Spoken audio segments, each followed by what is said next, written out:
All right, y'all. What's going on? So we got a couple people in here already. Let's see what's going on with my YouTube feed. There we go. All right.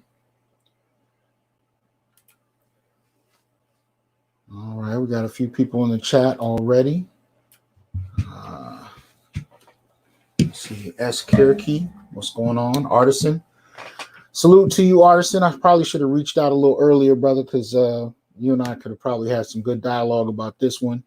Zoe Vircher, thank you. Shout out to Angry Man. Thanks for sending some folks through. See, Masculine Mercenaries, what's up? Immortal One. All right. Art of Forte, what's going on? So we have some people in here. What's up, Dark? What's going on with you? Support the show if you can.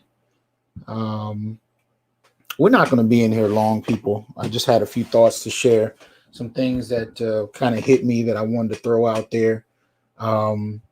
You know, I really wanted to just say a few words to some people, and most of all, I really want to wish y'all, you know, some peace in the midst of all of this chaos. I hope y'all are keeping your head on a swivel. I hope you're looking out for yourselves.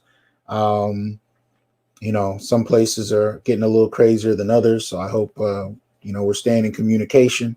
I can tell you here in Fresno, there's not a lot going on. I went to the grocery store yesterday. You know, there was a long line. They kind of letting people in slowly.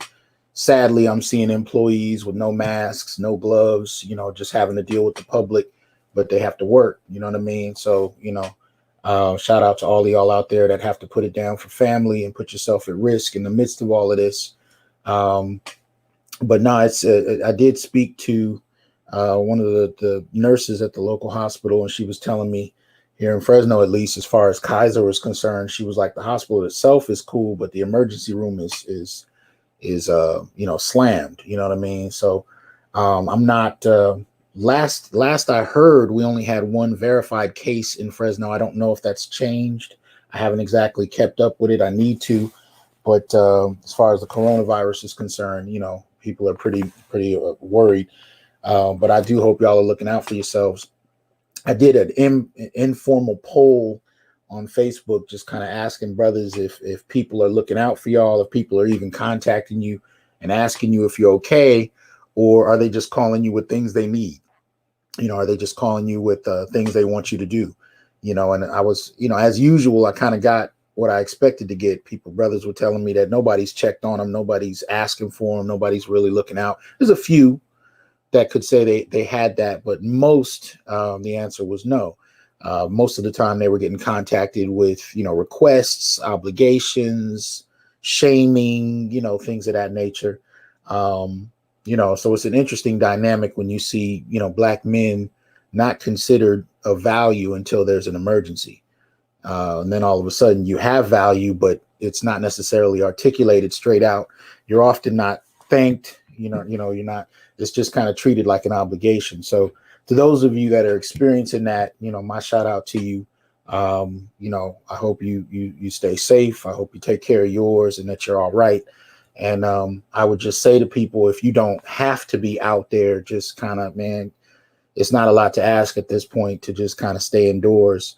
I kind of locked my house down last Friday, and I think I've only been out like once, like I said, to the grocery store yesterday since then. So I'm just keeping it cool.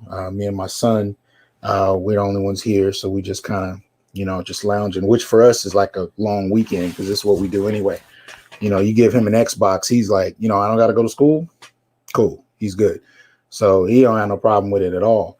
Our biggest problem is we keeping odd hours. I mean, we getting up at 6 p.m. like at 7 in the morning and going to bed at 8 a.m. It's really, you know, we just kind of all over the place.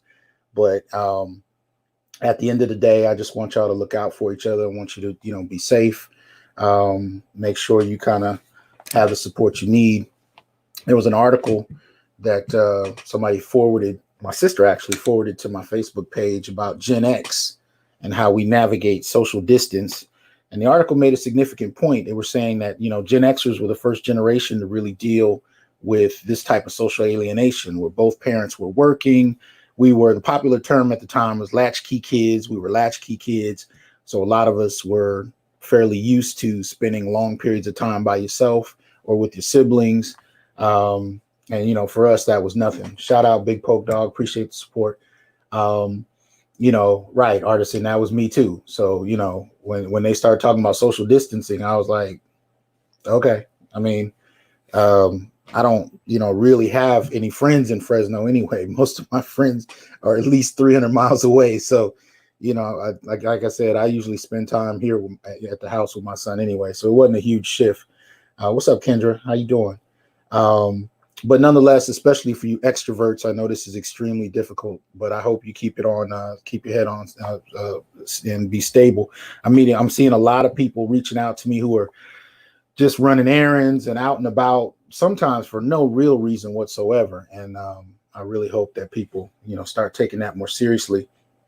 I'm also hearing, brothers are telling me that their dating apps are being they're being approached more than usual on dating apps, sometimes by women that didn't, that already they tried to approach, they didn't pay them any attention. So all I can say to that is just be careful out there.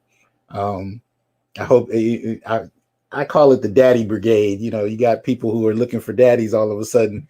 So fellas, I hope you I hope you stay conscientious about that. The daddy brigade ain't playing. So, when things get sparse, all of a sudden, brothers find themselves in, sought after. Anyway, I think the biggest concern I have, just real quick before we jump into this, is, the homeless population and the incarcerated. Those are the two I'm most concerned about, because if this virus lives up to everything people are afraid it will, those two populations are like a powder keg when it comes to this. Kendra said that's because they're selling those feather dusters. Okay. What's up, Evan? How you doing? Shout out Ron Matthews. What's going on? Right, Artisan, any port in the storm, Angry Man said, you're right about Gen X. I could sit in the house for 3 months straight without breaking a sweat. That's real talk. Because at this point, I'm teaching online, and I'm like, I don't really have to be anywhere till late August, and I can do that. It's not a problem for me.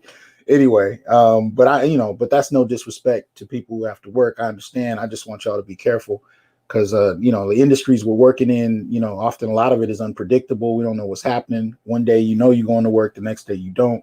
So just keep your head on a swivel, y'all. But like I was saying, that the prisoners and the homeless are the ones I'm concerned about, because if it gets into those two populations, that's going to be a huge powder keg that's going to blow. And there's going to be a lot of people that are in a real vulnerable position in terms of that. Kendra said you can sit there with little to no company and be cool. Right. That's real. That's me, So anyway, real quick, there's a couple things that I wanted to jump into, just the two. And I shouldn't have to say this, but apparently it's the culture. Look, anytime I do anything as far as a film review or anything like that, you can guarantee there's going to be spoilers. I don't really see the point of talking about something without talking about it. So, if you don't want me to ruin Red Sun, or for some strange reason you still haven't seen Panther and you don't want to hear about it, this might be the time to go. But look, those are the two things I want to get into real quick, just because I had some observations I wanted to share. I'll do Panther real quick. I posted on this, on my Facebook page. Panther came on. I haven't watched it since it was in theaters, really. I have the DVD, but for some reason I just hadn't watched it. And I was sitting at home. They played it on television, I think it was a few days ago, and I watched it for the first time. And since it came out, and I noticed something I hadn't noticed before. Even though I had seen it a couple of times in theaters, and I wrote a review on my blog. So I'll put that in the chat, for those who might be interested. I try to do a thorough review of the film. I tried to include some information about the legacy of comics, and most particularly Black men in comics. And the reason that's important is because even though the Black Panther was written by white men, he was made relevant, to some extent by Black men in the comic industry. Black men really fought, particularly like men like Priest and Hudlin in the 90s and in the 2000s. They fought to make Black men relevant, to make the Panther relevant to the Black American struggle. So there was something important to that in terms of how that kind of happened. And so there's a lot to that narrative that's really interesting. But anyway, I'm sitting there watching it, and I realized for the first time, some of you may have seen this, but I really didn't pay attention to it in the theaters, when, M'Baku shows up in the very beginning to challenge, T'Challa for the throne. I didn't notice that his whole crew were all men. I didn't actually pay attention to that when I was sitting there watching it in the theater. So I'm watching it this time. I'm like, I'm seeing all of the women in Wakanda cheering for T'Challa, but I'm noticing amongst the Jabari, right, they were all men. And then later in the film, when we get to actually going into, I don't remember if they call it Jabari land, but that's what I'm gonna call it for the moment. When they actually go into Jabari land, I noticed, again, you didn't see any of the women. Obviously there were some, but because he talks about his kids and so on and so forth, but you don't see them. And more than that, you don't see them in any, prominent position. Right. And I kind of looked at that and I was like, well, this is interesting, because I think symbolically there's a little more that's being said about the Jabari and more in, beyond that. Right. The statement being made symbolically is that the Jabari were backward. They were outlanders. They were not welcome in Wakanda. Even M'Baku said there hasn't been a Black Panther that's come here in, I forget how long he said, thousands of years. So there was something interesting about that. And I was like, what is that actually suggesting? Now you don't see any vibranium there. You don't see any high technology. So I noticed the kind of link between a lack of technology and a lack of prominent female presence. And I think there was a statement being made about progressivism, in that way. But then when I really began to look at the film, I noticed every group in there other than the Wakandas were depicted as not having either female leadership or high-level female influence. So whether you're talking about Killmonger, whether you're talking about the CIA, whether you're talking about, Black Americans, in every venue, everybody that was depicted as either evil or a problem of some sort didn't have any significant female presence. But if you looked at the Wakandans, women were in high-level positions in science and medicine and the military. And even the Dora Milaje they really, at least in the 90s when I remember reading about them, they were more like the president's private secret service. That was kind of it. But all of a sudden, by the time you get to the movie and by the time you get to the Ta-Nehisi Coates version of Wakanda, they're like the military, you know what I mean? And they say in the movie, the general of the military is the best warrior in the country. And so I kind of noticed how this was playing out in a very particular kind of way. And I began to wonder, really began to pay attention to the gender narratives that were being articulated in the film and what was actually being said. Now, going back to the Jabari with M'Baku, they kind of redeem themselves to an extent where they become acceptable, almost like noble savages, only to the extent that they help, the Dora Milaje, only to the extent that they help the queen and then they help Shuri, to the extent that they allow that assistance, they became somewhat acceptable. But, prior to that, matter of fact, they were the only ones that I actually saw even check a woman in the film. There was a point where Shuri started to say something and M'Baku was like, nah, cut that out. And it was an interesting kind of moment because you don't see that anywhere else. So it was an interesting kind of theme there that I thought was interesting. And I think the relationship with the Jabari and a lack of technology is like a subtle statement about a lack of progressivism and what that's supposed to mean. I think they're supposed to exemplify what happens, especially because Wakanda is really a reflection, at least it has been in the comics. There's a statement being made about Black America, and I think what they were doing with that in the film in regard to men was making a statement about what happens if you don't have female leadership, right? It was supposed to be this kind of suggestion that you lack, sophistication, you lack the capacity to evolve, you're not progressive, and thus, the lack of technology, as I said. So it was an interesting kind of moment there. And like I see, Yusef said he noticed it. I didn't notice it. I didn't notice it at all. Kendra says she noticed. I wasn't paying attention to that. I think when it came out, for comic book heads like me, I wasn't sure if I would ever see Panther on the big screen. So I was it was almost like, Obama being elected. You're so taken with the fact that you have this happening that the subtle nuances of it you don't pick up on until you're able to step back and look at it again. So I really wasn't paying attention to that.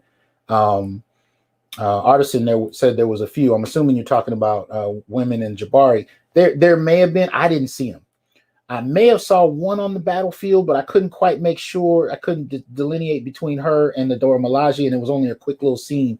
But the fact that I had to look that hard was in and of itself a statement, right?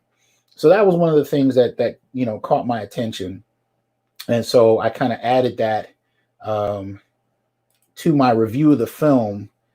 But there's a lot going on in the film I thought would be interesting to look at. So if you get a chance to read the review, I relate it to a number of things like The Spook Who Sat by the Door and a couple other films, because I think there's a lot of narratives going on there that a lot of us overlooked. So I think it's important.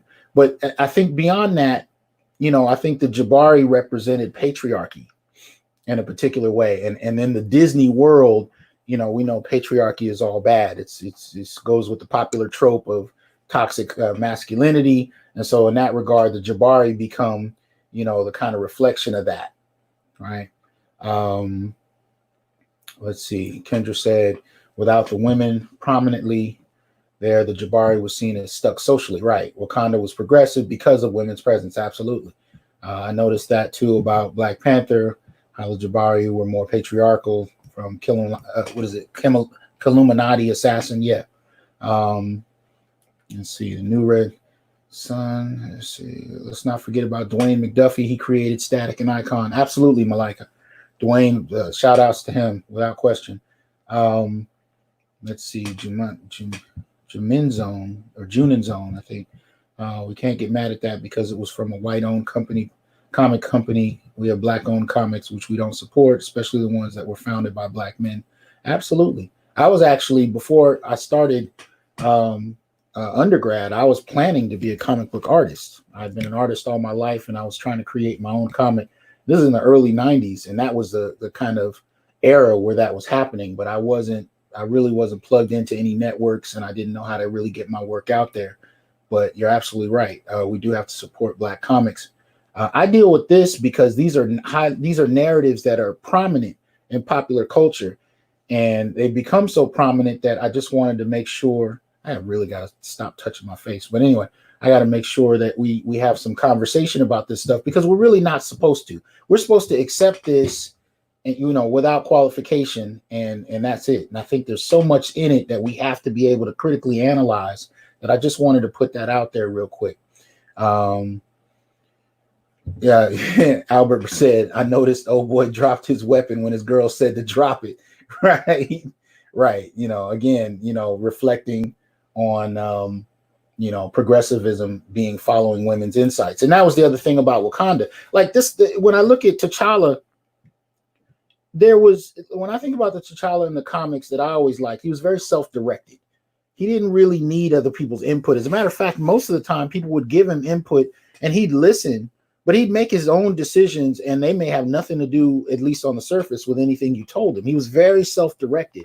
When I watched this movie again, I was amazed at how much every decision he made was influenced by the people around him. And overwhelmingly, the majority of people around him were always women. And so they were always directing him. I mean, the first, decision we really see him make in the film, he's going to get his ex-girlfriend because he's about to be, crowned king. And I'm like, first of all, who goes to get their ex in the midst of, their career advancing? But that's a whole nother discussion. But in so doing, the general tells him, well, don't freeze. And of course, that's what he does, because showing deference to women is a marker of progressivism, right? So his being in awe of his ex and kind of following the advice of the general, his mother, his sister, all of these things mark him as progressive and acceptable.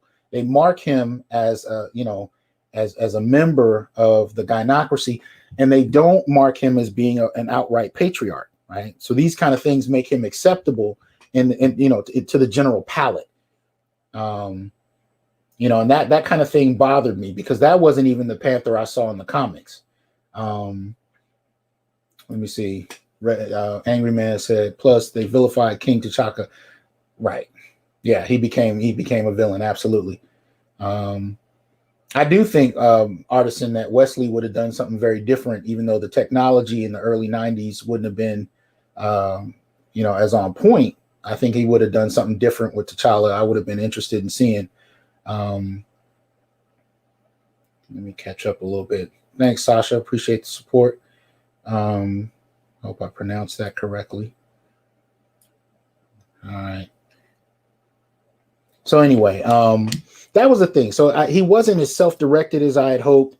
He couldn't really do much without, the insight and the support. And there was even a moment when he was revived in Jabari land where, he tells his mother and his sister that I need you guys to go. I'm trying to protect you. And they all say no. And, he accepts that. But I thought that was interesting because it goes to the Disney trope especially, but it's a trope we're seeing across, media, where men can no longer rescue women.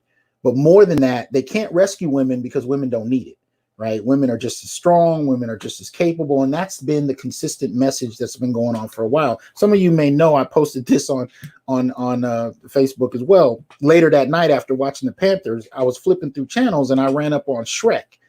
And I happened to catch the scene where, I forget the princess's name that he's trying to marry. I wasn't deep into Shrek, but it's just the point I noticed where she beat up about 9 men.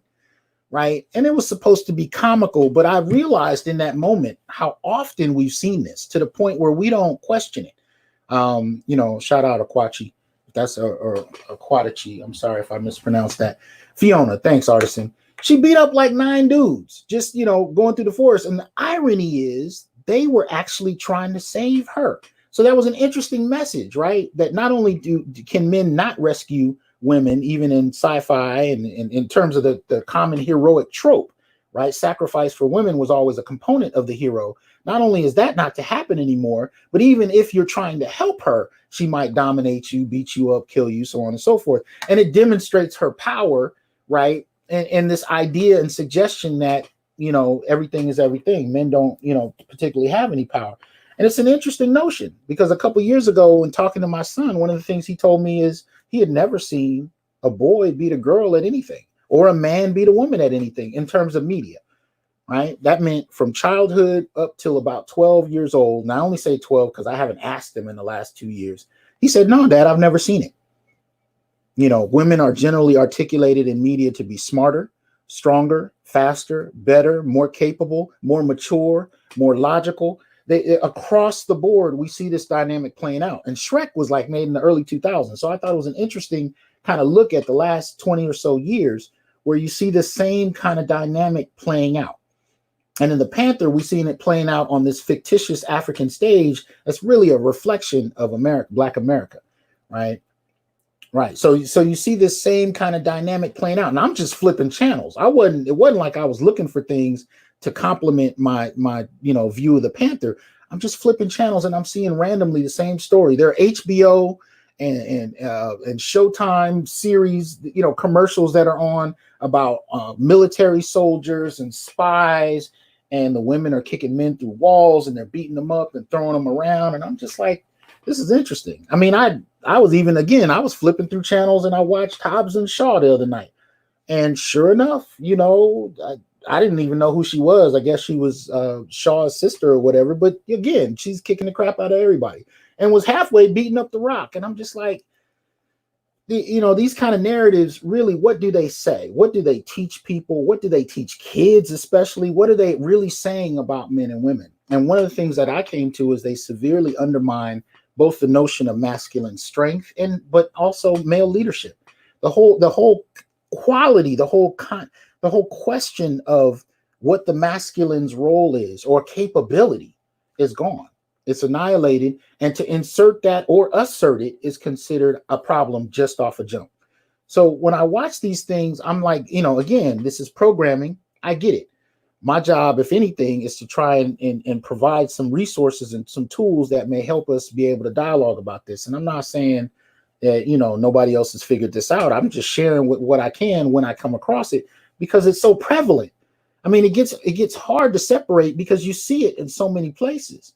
And what does that do to a generation who's grown up seeing nothing but this? Right? Those are the questions that really kind of plague me. Right, Artisan at 110 pounds. What's up, Ian? Let's see. Sasha says, I dated a guy for 6 years and everyone said he reminded them of Shrek. Okay. Kendra, I'm scared of that phase 4. I have my own way how it can be dope, but they're not going to let it be great for a number of reasons. I hear you. I think phase 4 is definitely going to kick this into overdrive. If Kevin Feige's statements are any indication, this is going to go a whole different way. I think Panther is going to get replaced, by, a Shuri, just like we've seen in the comics. But they're not going to do it in the same kind of way where I don't think he's going to get the crown back or any of that. We'll see. Because one of the things that we noticed with the film version of the Panther is they took his greatest power from him. One of the reasons that he was inspiring to Black males, especially, and this has a lot to do with McDuffie, with Priest, with Hudlin, is they made his intellect his number one superpower. And they made him very assured, self-assured, very self-directed. That in and of itself was something you didn't see a lot of. And so the very first time we get the chance to see him on screen, his greatest superpower is given to his little sister. But again, for most people, they'd never seen the Panther. So to them, it didn't make much difference. But for those of us who've been reading comics for the last few decades, that would be like the very first Superman movie, Lois Lane has his super strength. Or Lois Lane has his ability to fly. That to me was how off T'Challa was, right? His intelligence was supposed to be his greatest asset, and we didn't get to see what that looked like because, the T'Challa that I remember, especially from the 90s to the early 2000s was a very different character. And I lamented not being able to see it. I wanted to see that self-assured, leader of a country that had never been colonized. I wanted to see that figure. Now, I will give props to Panther for raising some questions about, the way Wakandan xenophobia may have impacted those who were taken violently from the continent and enslaved, all over the Western Hemisphere. That was an interesting question. And I didn't anticipate them actually pulling that out and dealing with it. I mean, I liked that Killmonger was far more of a complex character who was bringing in all of these different tropes that I didn't think would be. So I did appreciate that. But of course, he had to lose. Right, Angry Man, extremely dominant. Absolutely, he was. But we didn't get to see that. And so I lamented that because, Chadwick Boseman's Panther, he just lacked self-direction altogether. Now, I can say that, Red Sun was a comic that I enjoyed. I got about 40 years worth of comics stacked up in boxes, and I never put them in order. So that's my fault. So I didn't find my original comic to reread before this discussion, and I'm not going to find it. I don't know where that thing is. But I did enjoy Red Sun when it came out. I thought it was a creative take on Superman. I thought the end was mind-blowing in the comic, and I wanted to see if they were going to replicate that in the animated movie. I saw it on I think it was Amazon. I watched it on Amazon, rented it there, and checked it out. I can tell you I was disappointed. They changed a number of things, including the end, that were problematic for me, right? So Red Sun, if you don't know, is the story. I think it's an Elseworld story of Superman, and the question is asked, instead of like Kansas, what if his ship lands in USSR? And he's raised as a servant of the state, of the Russian state under Stalin. And it's an interesting question. Historically, it's an interesting question in terms of sci-fi. I thought it was brilliantly done in the comics. And this version of it, again, it's overtaken by I know artists in no order. I know I'm a comic. Look, I'm an artist, so I buy the comics just to look at the art, and the story is incidental. I want the art first, and that's really what I started buying them for. If the art is horrible, I won't even buy it, let alone be able to finish reading it. So once I put it away, you're right, no order. Yeah, I deserve all of that. But anyway, so it was an excellent story, but the animated version was a problem for me. So he lands in Russia, just like in the story that we see in the book. However, the gender politics of it take over in a very problematic way for me. The very first time we really see a young Superman, he's running from a series of bullies, and he's really only running because he's just discovered his powers and he doesn't want to hurt them. Okay, he looks a little scared, but later he says he's not scared, he just didn't want to hurt them. But there's a character now who's kind of based off of Lana Lang's. Her name is Svetlana, and redhead girl, and she's chasing the bullies, telling them to stop. And Superman, or young, I want to call him Clark because I can't remember what he had a different name when he was a kid, but anyway, he runs away. They can't find him, and she beats up the main bully. She punches him dead in the face, and he says something, though. He says at that point, if you weren't a girl, and he turned around and ran away. But it was this moment where, yet again, okay, so she has to protect him. She's knocking out this boy who's bullying him with his 2 or 3 friends. And it was just kind of like, okay, so we're already starting with that.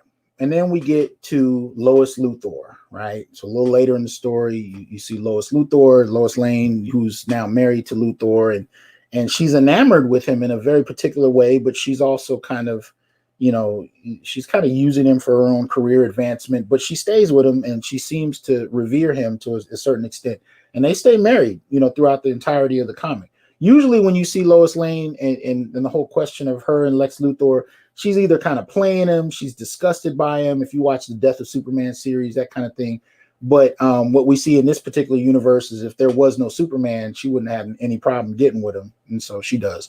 But in this particular story, every time she kind of deals with Superman, when she kind of interacts with him, she really kind of shames him morally, and he accepts it. She usually kind of wins every discussion they have and sends him flying off, rethinking himself. It's an interesting kind of narrative that you see kind of playing out. And then the last of which is Wonder Woman.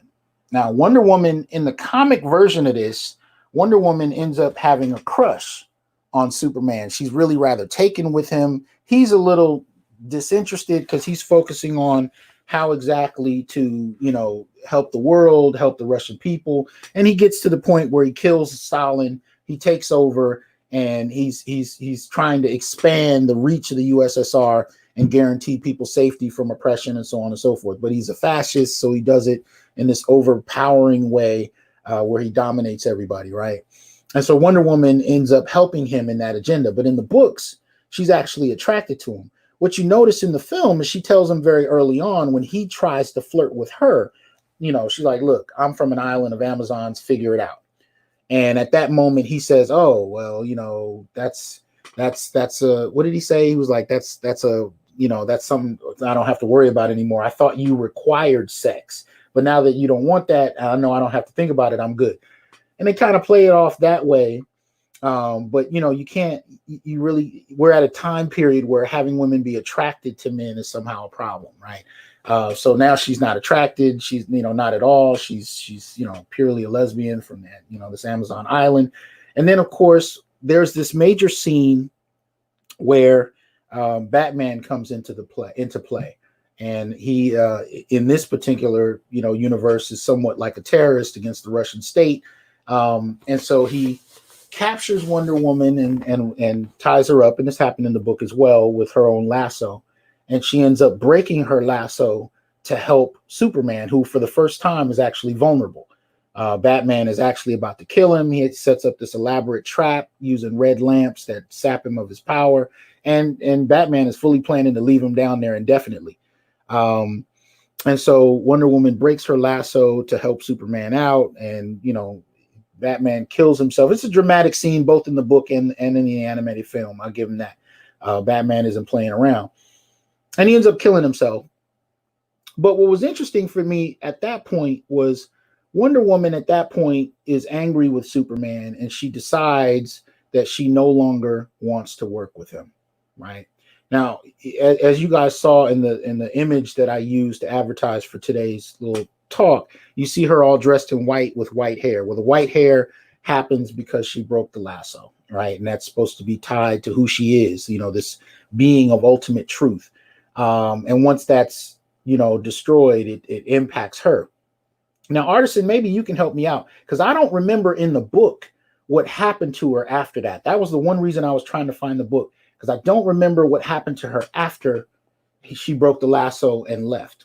Now, I know she went back to the Amazonian island, but I don't remember what happened, But when I saw in the animated film, what actually happens is she goes back to Themyscira or whatever.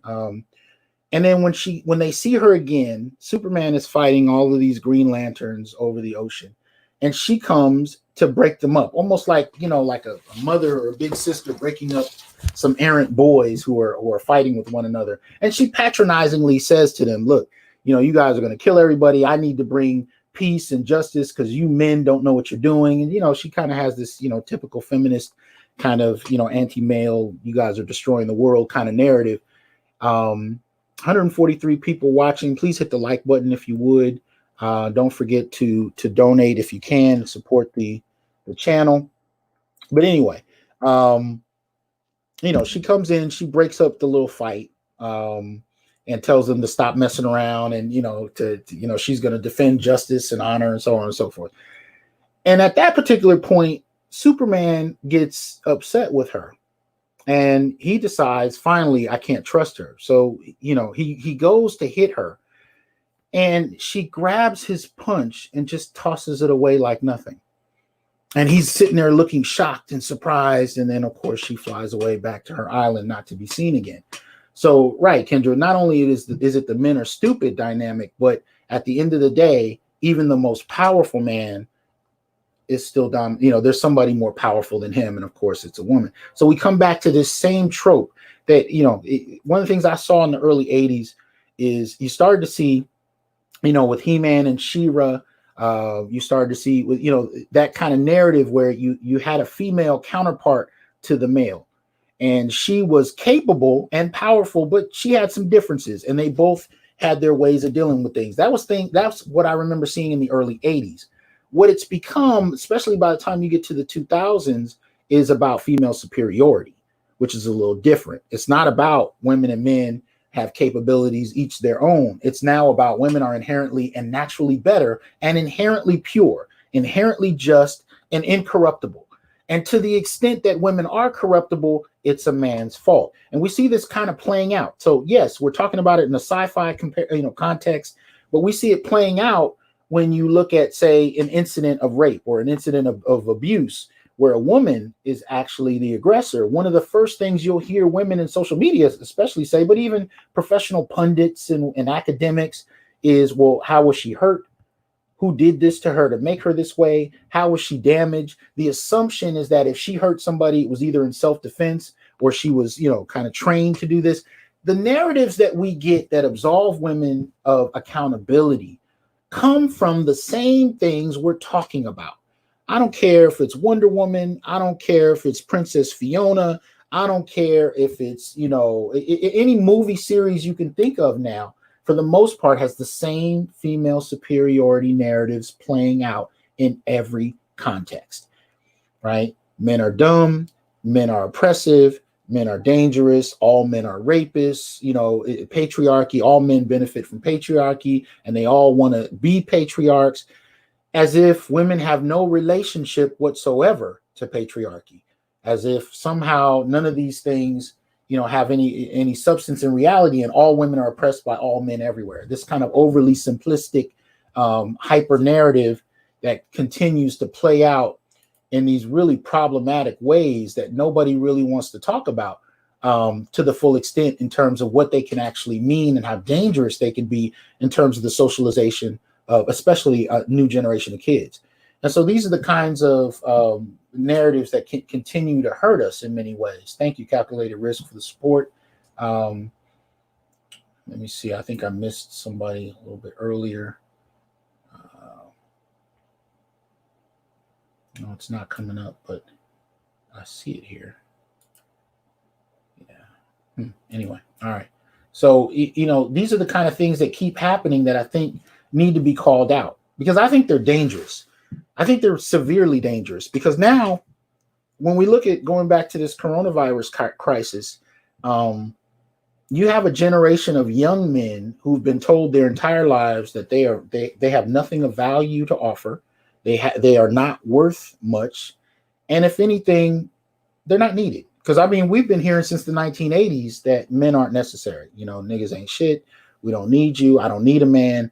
Well, I think since the 80s, we've had a kind of crystallization of that outlook that's been mimicked in popular culture. Because back in the 80s, when you heard that, it was really something, well, I'm in the Black community, so that's really where I heard it more than anywhere else.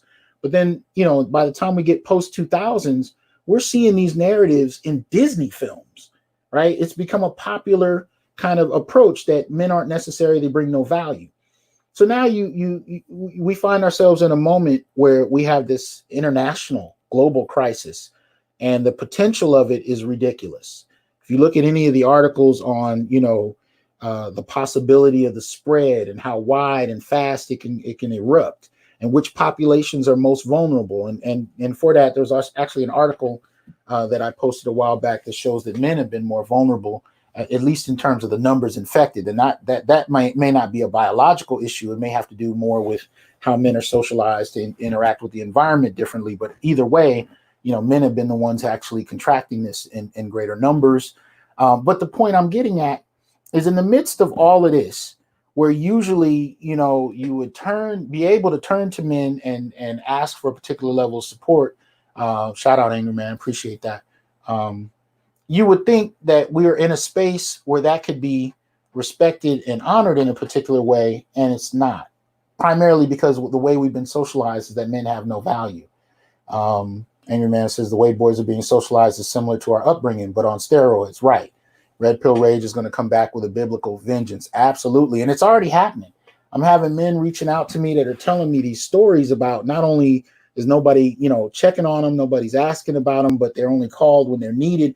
And even when they're needed and they provide whatever service they're being asked for, and this goes back to our conversation, Angry Man, there's no gratitude beyond surface level, but no substantive gratitude, because at the end of the day, Black men are expendable, they're disposable, they're utilities for others, and they're not necessarily self-directed. And when you see that mirrored in your entertainment, you see that mirrored in your media, and you've seen it your entire life, especially if you've seen it a good few thousand or maybe even hundreds of thousands, if not a million times. You see it in commercials, cartoons, television shows. You see it in the storylines in books. I mean, if these narratives become this popular, how does an entire generation, if not the last two, perceive masculinity, particularly in emergency, in a crisis like this, right? Now, what I'm noticing is people, in terms of vulnerability, I'm noticing that men are contacting me to tell me women are coming to them in need, but these are the very women that were telling them that they weren't necessary not long before. And so how do you reconcile those kind of two things? How do you reconcile when you have young boys who've not been socialized to be men in the traditional sense and don't know how to protect and provide, because those aren't the narratives they were raised with, but yet there's a social stigma, a social expectation that they be able to provide those services? How do you deal with the cross narrative of that when it's not provided because nobody taught them how, but they're still expected to do it, right? What comes into play in that dynamic when that's not been the training that's been in place? When even our heroes, which were the earliest induction into manhood for many boys across race, when our heroes are being shown to be directed by women, needing that direction because they're not self-directed themselves, but then on top of that, incapable of being able to stand against a woman's word if necessary. And that's a key component to this, right? At what point do you really see T'Challa, for example, say no? I mean, at least in Red Son, when he has a disagreement with Wonder Woman, he tells her, right? Even though he's swatted away kind of like a fly, which is really interesting when you look at it. Now, just as a side note, at the end of the comic for Red Son, What's supposed to have happened is that, Superman sacrifices himself by taking out Brainiac and allows the world to develop on its own. He gives up on being a dictator, so to speak, and he hides in the populace as a regular person, and he lets the world carry on. And under the influence of Lex Luthor, the world evolves to the point where it becomes Krypton. And then they fire a rocket onto another Earth, and that becomes the new Superman. Now, I had misremembered it, I guess. I thought it had actually landed in Kansas at the end of that one, but I read online somebody was saying no, it landed in the USSR again. I got to find my book to verify that. But it was actually a very creative end to the story where you actually see Earth, develop and expand to the point where it becomes Krypton because of all of the advancements. I mean, they had moved to this dynamic where, I think marriages had 3 people in them. It was real weird. But they were technologically advanced and progressive and all of that, and they become Krypton. That doesn't happen at the end of this, and that was one of the real misses, in my opinion. This where the animated film drops the ball on the comic. They did not go there. I'll go back, and because I rented it, if I still have access to it, I'll check the credits. But I thought for sure I waded through them and I didn't see it. But I will see if it happened. But I didn't. That was one of the best parts of the comic.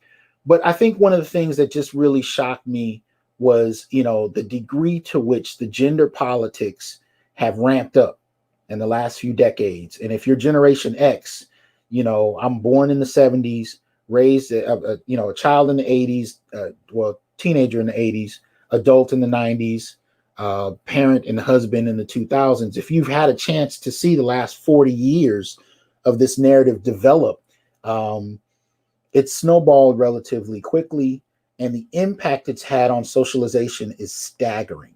It's absolutely staggering, to the degree where, you have boys that fundamentally don't believe they have anything more to offer, that they are nothing more than utilities. You have girls that come into the dynamic, and I see this in my classrooms, where they take and assume authority because they're not taught that their men or their boys are their equals. They're actually kind of taught that their boys are subservient, they're utilities, and that's, and so when you do have boys that kind of challenge that dynamic, nobody knows how to really perceive them. Nobody knows how to treat them. I've had some very outspoken males that I've worked with in the last decade as students at Fresno State, and more often than not, they're isolated, right? Because they're not part of the social network. The girls have not been taught how to socialize with dominant males, and for the most part, even other males haven't been taught how to interact with them. So a lot of the time, these young men are either fairly isolated, or even if they're socially popular, they're still not. There's not an expected carved out space for them to operate in. And this is prior to what we're seeing in YouTube, what we're seeing in social media in the last decade. Prior to that, there really wasn't a lot of space for those kind of males to be anywhere. And so it's, I agree, Sister Warrior, it is a crisis, and it needs to be something we address, and it needs to be something we address quickly, because at the end of the day, I've seen young men too get tired and accept relationships, accept really kind of these unspoken contracts where they go along to get along because they're tired. They're tired of not being understood. They're tired of not being able to relate. They're tired of not being able to have an established role that's kind of framed out in relationships. And it's something I've seen. I mean, I think the advantage they have over my generation is that, again, there's a discourse happening that wasn't happening 30 years ago like this, where men are actually comparing notes, comparing experiences. Even in the Black Fathers Facebook page, they'll post videos hanging with their kids, but then they'll also post about getting custody of their kids.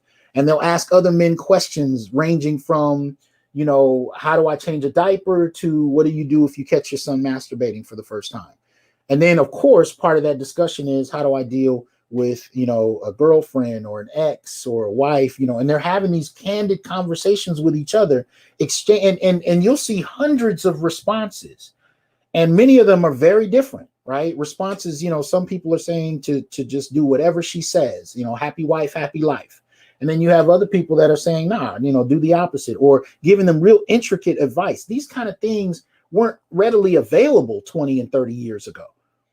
You know what I mean? I mean, especially when male only spaces have pretty much been done away with. And I said this before, from the Boy Scouts to, the barber shop to, you name it, the traditional male only spaces have been attacked and seen as inherently misogynistic, inherently sexist, and thus in need of being undermined. Now, nobody's saying anything about female only spaces, right? You haven't seen the dismantling of the Girl Scouts. That's not happening.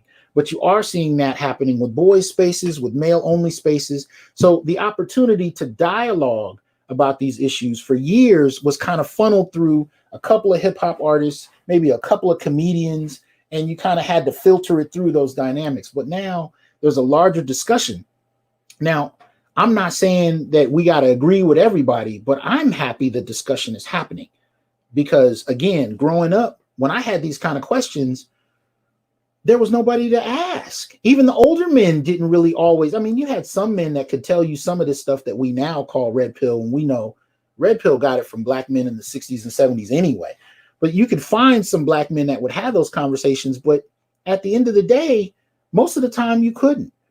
And so you kind of actually had to figure it out with your boys. I mean, many of us were young men raising ourselves, raising each other, and sometimes we did some of the dumbest stuff. But I mean, again, we were raising ourselves and we were trying to ask different questions that often previous generations didn't have answers to, at least the individual men you ran into, and that was the kind of, those were the kind of challenges that we were up against. So at least now there's a discourse that will allow younger men, especially, to be able to ask some very pointed questions and get a variety of answers that run the gamut. So you have an opportunity to choose from a different series. And more than the answers themselves, there's a logic that underlies each type of answer that you can explore. There wasn't that kind of wide variety that I remember when I was younger. And even as an academic, I mean, if you wanted to ask questions about men, much of the time you had to go to texts that were either written, about black men in particular, you had to go to texts that were either written by white men or written by black feminists. And much of the time they were using the same information. Right. So the depiction of black men, even in an academic context, was that we were monsters. We were either overgrown children in the 1800s, or we were monsters that had to be corralled, arrested, if not killed in the 20th century. Those were the two prevailing narratives about black men. Right. So by the time you get to the onset of the new millennium, for the first 20 years, now the depiction is that, we have to either be incarcerated, we have to be done away with, but we also have to be kept from any type of masculinity that demonstrates strength, right? We've actually been taught that male strength is inherently misogynistic and oppressive.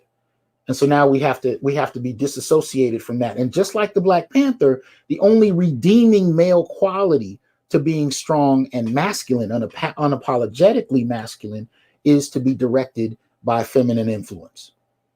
And if you don't have feminine influence, that whatever you're doing is inherently flawed.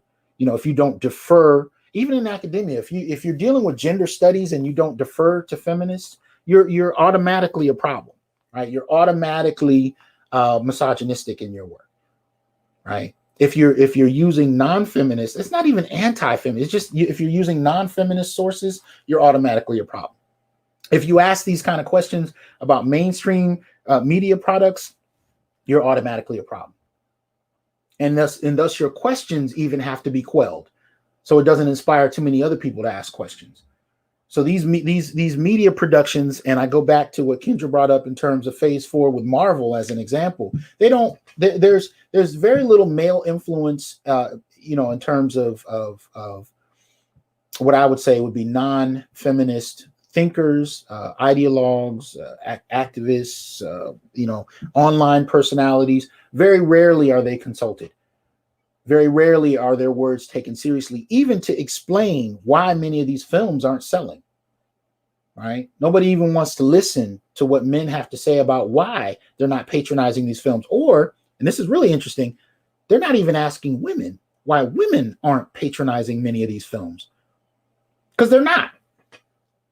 Right? I mean, there was a couple of instances where you saw a little bit of difference. Wonder Woman, which was actually a well-made film, did well. Captain Marvel did well, but much of the time that had to do with the fact that they advertised that you had to watch the Avengers, and you had to watch that to keep up with what was happening in the Avengers. I don't know if it'll do as well the next time out if they continue down the same line they're going, and I think they will. But you have this narrative from the X-Men to the Avengers that, you know, the women are more powerful, and they really just have had to tolerate the men, but now they're stepping out center stage. And so you kind of have this narrative yet again that the men have to be pushed to the side in order for the real work to be done. I think these kind of things are going to come to a head. I think, you know, both men and women have developed a lot of problems with these kind of narratives. The stories are just not as interesting. They're not as well thought out. They're not as creative. They're predictable. And as long as that's the case, they're going to find that less and less of these things sell. Right. Marcel said women did patronize Aquaman for his body. Right. Right. Right. And exactly, James, women do like strong men, which is something that we're taught that they don't. Right. And that's going to be, you know, again, that's going to be something that causes a bit of a problem as we continue on, because we're seeing people actually wanting to see some diversity in the representation of men. Shout out to Sci-Fi Hero. Appreciate the support. Money Mike, thank you. Appreciate that. Go back up in here and see who I missed. Book of Rhymes, appreciate the support. I think it's Nasayana. I appreciate the support. I apologize if I mispronounced that. I've got it. I really wish I was as savvy as some of y'all. Appreciate it, O'Shea. Appreciate the support. Tarian Rain, thank you. I got to be more savvy if I can get to the point where I can read these comments and keep up with them while maintaining my train of thought. I mean, I get interruptions in the classroom, but it's a little different because it usually, you know, anyway, I'm used to that. I'm still not used to this. So I apologize. I'm going to go back and read many of the comments as we finish this. I just wanted to kind of drop a short word because I know we're dealing with all kinds of stuff right now. And I just wanted to kind of share some things that I've seen and just had some questions about. And I was curious about where these ideas were going and how we were talking about them or how we weren't talking about them at all. Because some of this stuff, you know, again, I'm still just coming to as I'm watching this, you know, again, I mean, Panther's 2 years old, and I'm just seeing some things even now. And that kind of concerns me because I'm wondering what else we've been missing in the discussion. So appreciate you guys coming out. I did another interview with Dr. Lehman Basil. I posted it this morning on YouTube. If you get a chance, check that out. He deals with definitions of black male abuse and intimate partner relationships. So you can check him out, as those of you who remember me interviewing him here on YouTube. Dr. Basil, really a self-made man, right? Formerly incarcerated, gets out of prison, earns his PhD, becomes a professor, and is falsely accused of abuse by his girlfriend, who calls, you know, all the members of his department, various people on his campus. He gets fired from his position, and now he's out of work, and he's trying to find his footing in the midst of that. No evidence, no extensive, investigation, simply on the basis of an accusation, and he's lost everything. And this is a man whose mother passed away before she could actually see him with his doctorate. So imagine, seeing your son go to jail, come out and get a doctorate and become a professor. She didn't get a chance to see that. So this is a man who pulled himself up, as they say, by his bootstraps, only to be kind of ousted without any qualified evidence whatsoever. So that said, check out the interview with Dr. Basil and, listen to what he has to say about abuse. I think too much of the time we'll find that men themselves are actually in the situations that we're talking about. Good looking out. That's to David. Jay Burns, appreciate the support. Our business 2. Thank you. I'm gonna let you guys go. Holler at me in the comments, and we'll go from there. Artisan, I want to catch up with you because I need to find out what happened at the end of that comic, and I want to talk to the authority on it. But appreciate it, y'all, and I hope y'all have a good one. please be careful out in these streets. If you have to go out at all, check on each other, especially if no one else is checking on us. Y'all know how it is. At the end of the day, I really don't believe anyone else is coming for us, so we got to come for each other. And as you know, as I close out the show, I want to say thank you for supporting the Onyx Report. And remember, I'm here to tell you, brothers, we are not criminals by birth, perennial rapists, incapable intellects, man children, sperm donors, child support sources, success objects, walking phalluses, ATM machines, lottery tickets, unpaid bodyguards, interchangeable stepfathers, child discipline proxies, unpaid repairmen, workhorses, or any other socially accepted dehumanizing stereotype. We are thinkers, inventors, innovators, leaders, fathers, and men. Embrace your humanity, know your worth, and extend your time, attention, and resources only to those who genuinely respect you. All right? All right, y'all. Peace.